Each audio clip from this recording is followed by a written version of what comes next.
అట్లా అన్నప్పుడు మీదకి వస్తున్నారు. ఏమన్నా ఇంత డేంజర్ ఇట్లా వచ్చింది. వచ్చినప్పుడు గుంపు గుంపు తీస్తే మరి ఉండే కదా, గుంపు గుంపు ఉండే మరి అప్పుడు బాగా అయిపోయినాయి. ఇప్పుడు వాడు సందులో పోయినా అన్ని అటు పోయినాయి అన్ని. ఇటు మూడు కనబడుతుంది. గిట్రా గిట్రా గిట్ట ఎక్కడ కనబడతావు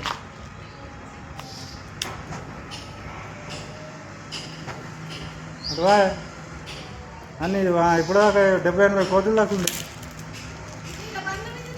అటు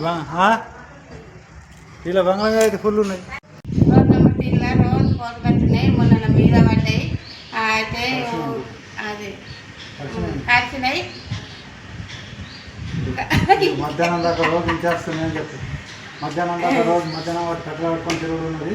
విజయనగరం కానీ 2 మధ్యాహ్నం కూడా ఇంట్లో పిల్లలు కూడా మొత్తం ఇంట్లోకి వెళ్ళి బయటకు వెళ్ళని ఇస్తలేవు, చేస్తలేవు. కావాలంటే వాట్సాప్ పెట్టినా చూసుకోండి, మా ప్రాబ్లం సాల్వ్ చేయండి. చుట్టుపక్కల బిల్డింగ్ల మీద చూడు, ఇప్పటికి కూడా చుట్టుపక్కల బిల్డింగ్ల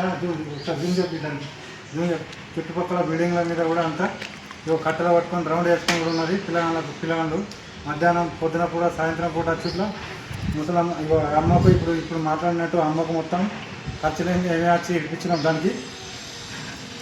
దాని ప్రకారం మీరు తగిన చర్యలు తీసుకోవాలని చెప్పి మున్సిపాలిటీ వారిని కోరుతున్నాం. అంతే.